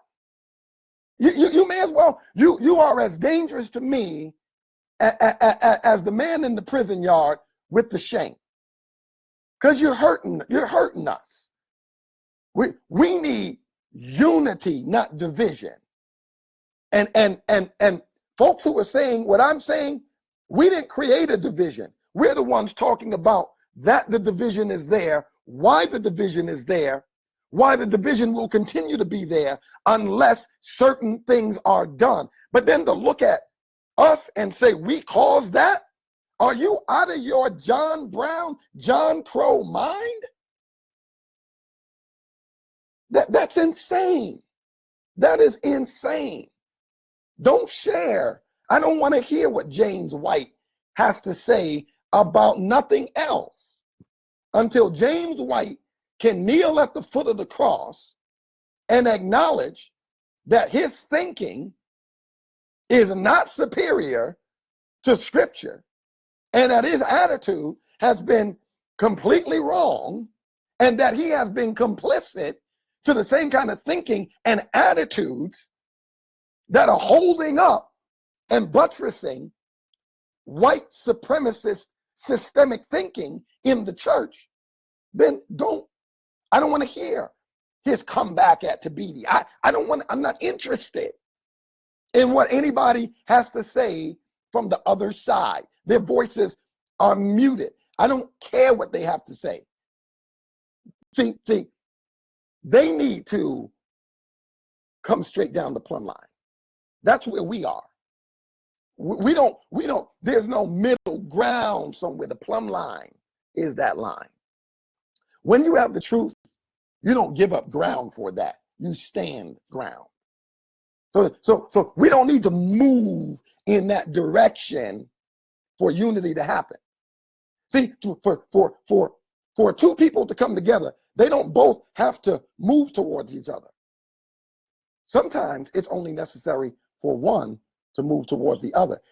And white evangelicalism as an institution has always expected Black people to move towards them. Guess what? Not anymore. Part of being woke means you better start moving towards us. You see what I mean? You got to start moving in here. You want to see racial reconciliation happen? Start moving towards your Black brothers and sisters. Start moving towards the Black church. Stop expecting the Black church to move towards whatever it is that you are doing, because that's one-sided. It ain't right. I'm calling everybody out on that. And I'm not against diverse churches, but not at the expense of the Black church that existed because of that same racism and continues to exist because, by and large, Black expression of Christianity is still marginalized. It is. So that's what we got to have our own conferences in order to have platforms, by and large, because it's only a handful of us that are ever going to be able to speak on the big stage. So don't tell me that what we established almost 200 years ago is obsolete. It's no longer necessary. Not as long as you continue to marginalize our cultural contribution and expressions in Christianity, our intelligence, our contribution to theology, our contribution to worship. As long as you continue to, no, sir, and no, ma'am, you will not do it. You won't do it. You won't do it. See, so unless you're willing to move, you got to start moving. You got to start moving in our direction. You have to. You see, and so you can't ever charge the reaction with the same disdain of the original action.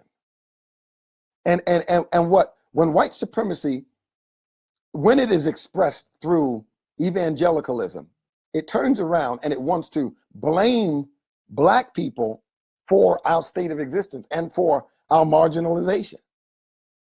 Like you heard this lady say, I'm free to go worship wherever. Well, when were you? But I can tell you a time when you weren't free. And it wasn't that white people were never free to worship with us. I can tell you about a time that we weren't free to worship with them, which is why this existed. But this lady's been so brainwashed. What she's really trying to say is the black church is problematic for her. I'm at a white church. I'm at a white church. I'm at a white church. And the way we do it over here and other Blacks who think like me, that's a sick mindset. I honestly, I'm having some real serious doubts about whether or not some of these people are really, truly Christian. I am. And I had to throw some names out there so we can have some real sense of reality about this thing. I saw, and I'm done on this, but I saw a thing that came up in my timeline, and it was a series from Southern Baptist Theological Seminary called the Great Sermon Series. And I'm just seeing this, and some of these brothers might even see this, and let me, as my uncle would say, let me put it into proper perspective. Let me help you to see. Just listen for a minute. So that particular episode of the series was about Paul Washer and his most shocking sermon kind of thing from some years back that went viral. And so the discussion was about his sermon and why, it was so powerful, why it was so profound, why it had that effect. It was kind of like an after effect, because he had preached it 4 years earlier, and then 4 years later, somebody uploads it and it just goes bananas. And then next thing you know, he's a household name, right? So why am I saying all that? Am I saying that Washer is not a good teacher? Am I saying anything about his doctrine, anything? No, I'm not saying anything about that. I'm talking about something else. Now, if I had commented on the thread and said what I'm about to say here, they would have said, see, you're coming in there with the racial narrative. See, because what they don't understand is that white privilege is so normalized that they don't recognize it. But when Black people recognize it, they think that we're always trying to make something racial. But what we're trying to show them is just how normal white supremacy and white privilege is. So that they don't have to it never even hits some of them. They don't even have to think about it, but we do, because we experience the impact of what's just normal for them. So what am I trying to say? When they did the intro to the series, the Great Sermon Series, it was Piper, it was Sproul, it was Albert Mohler, it was Matt Chandler, and it was Paul Washer. 5 preachers. Now, the average person would say, oh man, they're all great preachers. You know what? I agree. But I also noticed that in this Great Sermon Series, nobody was Black. See, Black Christians learn from that psychologically, that the greater preachers, the ones that are more right, the ones that do it better, the standard, look, this is what they look like. So in the Great Sermon Series, they were, now, Was that intentional? Probably not, but that's what I'm saying. White privilege is as normal to them as air. They are accustomed to thinking of themselves as the standard. Do you get it? Do you get it? Do you not get that? No, I don't get it. Well, guess what? You ain't going to get it, and I'm not going to help you get it if you don't get that. We're not even going to have a conversation about it. You just go on with your ignorant self. You go on with your ignorant self. I don't have time to explain to you what that means if you can't already get it. If you can't already see that, no helping you, black or white. See, but when white people see that, that's just normal. Oh, these are all great preachers. Hallelujah. Hallelujah. But black people will look at that and say, man, nobody, none of us are there. Are we not great? Ralph West is not a great preacher. Dwight McKissick's not a great preacher. Tabitha's not great. Eric Mason's not a great preacher. I was Eric Sermon. Tony Evans. I mean, we can go on and on and on and on. Where are we in the series? Oh, it's a Southern Baptist theological. Well, Piper ain't Southern Baptist. Sproul wasn't Southern Baptist. All I see is great white preachers. And the way that comes across is because the white preachers are great. See, that's how black people see. That's the way that's not how we want to see things. That's the way things are being shown to us.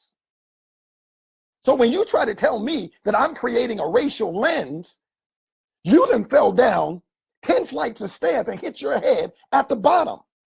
That's not the lens I created. That's the lens that's being shown to us. Come on. What is wrong with these people? So when they talk about repentance is not, I don't want to see no more videos where you call a black brother up on stage and then you wash his feet in front of the whole congregation to show solidarity. You want to show solidarity? I want to hear what you say on Sunday to your crowd when issues and concerns arise within the black community and we are members of your church. I want to know whether you're going to be a prophetic voice in the pulpit and an advocate, or whether you're going to remain silent. Keep your basin and your water and your foot washing hypocrisy, because all that is just a good Pharisaic show. But where are you when we are hurting, when we need you to align with your voice in solidarity and to stand with us? Where is that then? Don't show me no more tokenism, because I'm not falling for it. I've never been one for the okie doke, never. And I'm not one now as a believer. And I've been a born again believer for 28 years. So I you can't show me the okie doke. Don't show me a white brother and a black brother hugging it out. That's tokenism. I want to see what happens when we leave this house of worship. Is there life on life? Is there real life on life happening outside of that? Or does white life continue to exist separate and distinct from black life? And the only time we come together, and then we talk about it, oh, isn't this just a slice of heaven? No, it ain't. No, it ain't. It's no different than what happened in St. George's Episcopal 200 years ago. Black people and white people were worshiping under the same roof then. Right? So they recognized that there was no togetherness. Bishop Allen recognized that there was no real togetherness. We're under the same roof, but there's no togetherness. So he said, okay, we'll form our own houses of worship. That was a reaction. We're going to say Richard Allen was wrong for that? No, you know who's wrong? These people. And guess what? Those people their great, great, great, great grandchildren are still wrong today because they're perpetuating that same behavior, but they can make it look better because they can bring Black people back under the same roof and call it, oh, we got a multicultural church. We got a multi-ethnic church. Hallelujah. We must be doing it right. But just like it was 200 years ago, still no life on life. You still, everything that happens from the church still screams white, still screams Caucasian standardization. So no, this lady, Black people want, and people like Russell Moore want to set us back for all the progress we made. Listen, that's where Malcolm had it right. He said, if you stab me with a 7-inch knife and you pull that knife out of my back 2 inches, right? So it's only 5 inches of the blade still in my back. You haven't made any progress yet. You pull it out 5 inches and it's still 2 in my back. We haven't made progress yet. You pull it all the way out and I'm bleeding like a stuck horse. We haven't made progress yet. You know when we make progress? When you acknowledge that you shouldn't have ever taken up that knife and stabbed me in the first place. When you acknowledge that you were wrong and you heal this wound, you stitch it up. I should not have to manage as some project manager getting you to stitch that up. Why is it my burden to get you to see that you did wrong? See? But Black people, we've got to manage the whole discussion of racial reconciliation. We got to manage the whole discussion. Because the white people say, I don't understand. They get to walk away with no emotional investment into the conversation. And then they don't even want to understand until you explain it to them. And God bless you. God bless you for trying to get them to understand. We don't have to manage that. Bruh, get to work. I shouldn't even have to tell you that. Get to work. Stitch that up. Heal that. But the fact that I even have to say something, see, in the gospel, you want to talk about the gospel? You want to talk about the gospel? Remember Allen Iverson? No, we talking about practice? We talking about practice? We talking about practice? You want to talk about the gospel? When Zacchaeus realized that he was wrong, what did repentance look like? He knew, I got to go back and I got to pay back those folks that I stole from. So don't lay the burden. Don't lay the burden here for us to have to manage what racial reconciliation ought to look like. You ought to know. You didn't know you stabbed me? You didn't know you did that? And it wasn't an accident either. You intended to stab me. You don't know I'm bleeding? You don't know you need to stitch that up? Well, but I got to pay for the stitches. I got to pay for the alcohol. I got to pay for the bandage. I gotta make sure I get you to even admit that you even did wrong while I'm bleeding. No. Nope. Not anymore. You want to see racial reconciliation? Check this video out. Go through it. Watch it 5 times if you have to. Play it for your congregation if you have to. You know what you need? You don't need a man in a suit. You don't need a man in the suit in an even keel tone trying to make you feel comfortable about. You need somebody just like me giving it to you raw. So that you can feel uncomfortable. So that you can feel, oh man, I didn't know it was that bad.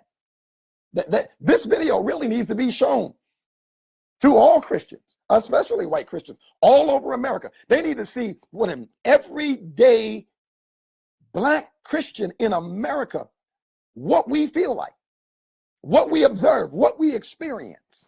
They need to hear it just like this. They don't need to hear it. It doesn't need to be palatable. It doesn't need to sound acceptable.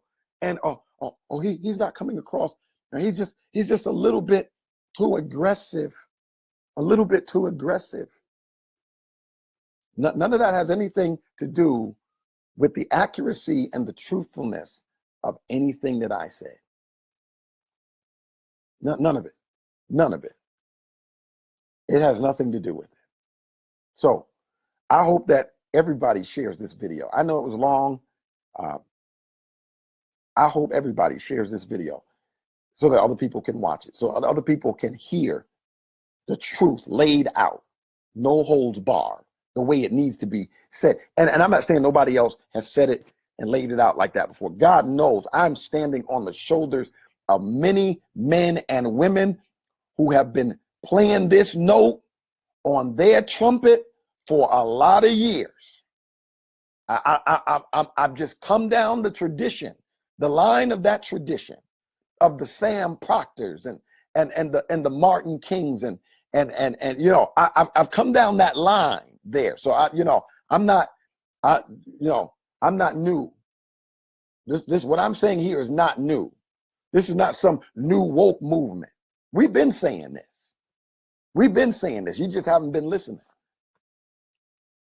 When Tom Skinner was talking about it, you didn't want to listen. It was all good as long as he was telling his story about when he was in a gang, when he was a Harlem tough, you know, when he was selling drugs. Give us your testimony. You love to hear about our degradation and what we got saved from. But as soon as he said that unity in the church stopped at 110th Street and north of that, it ain't no real love for us in the church, in the evangelical church. They started finding ways to uninvite Brother Tom Skinner. You know, he was filling up stadiums before with his testimony. But as soon as Brother Skinner started talking about that black stuff, oh, Brother Skinner, you know, because he was, you see, we've given him our platforms, radio time, you know, all of the, you know, and look at how he's using it now. He's racializing the gospel. See, that's what happens. That's what happens when we tell the truth. But you don't have to worry about that, bro. When you go to Together for the Gospel and all that other stuff, you don't have to tell this part of the story. We got to tell it. And then we got to decide whether or not we should tell it or just stick with being on the stage. See, you know why we got to make these choices? Because you made it this way. White supremacy in evangelicalism has created these struggles and these tensions and these issues that we keep bringing up. Now, and guess what? I don't care who disagrees with what I'm saying today. I really don't. I really don't. Because guess what? You're wrong. You're wrong. And not because I'm right, but because what I'm saying is right. You are wrong. You're on the wrong side of the scripture. You're on the wrong side of history. You're wrong. And I'm not agreeing with you. I'm not kowtowing. I'm not bending. I'm not bowing. I'm not knee scraping. I'm not buck dancing. I'm not singing no jingles. If I'm giving it to you the way it needs, and if you can't accept me, well, then there's something wrong with your gospel. Because part of the implications of walking out the truth of the gospel is loving others, not like you. Just like you love you. And I know a lot of you don't love me the way you love you. And that's not me making that up. That's not me creating something and I'm lumping all white people. No. I'm just being honest about the elephant in the room that we already know. I know you don't look at me and regard me in the same way you regard you. Because if you did, we wouldn't be having this conversation right now. That's a fact. The two greatest commandments that Jesus said, upon which all of the Torah and the prophets hinge, is to love God with all of your heart and to love your neighbor as you love yourself. And I'm going to tell you, by and large, white Christians in America, as long as they have been practicing Christianity in America, again, not everybody, by and large, white Christians in America have failed to live out that ethos. They do not love others the way that they love themselves. Now, oh, I got some white friends, brother. You're insulting them. Good, good, good, good. I hope that I'm insulting some blacks too. Because like I said, I'm more frustrated with them than even the white ones. I'm glad that you don't like what I'm saying. Good for you. It's the truth though, and it's the truth that you need to do something about. You got to do something about it. I'm calling you on it. Start changing these things that I'm talking about here. Start changing them. No more hugging it out, trying to learn all the different daps and this. No. I don't need you to wash my feet. I got a wife to wash my feet. You know what I need you to do? Tell the truth. Tell the whole truth, the inconvenient truth, the uncomfortable truth about not only a racial history and past, but a racial present and the climate that exists in the church that supports it, that buttresses it. I got to go. I love you guys. I appreciate every last one of you that hung around. You guys have work and all kinds of stuff. I came on in the middle of the day to have Matthew says, straight shot, no chaser. That's exactly right, bro. Straight shot, no chaser. All right. God bless you. Look like the video doesn't want to end.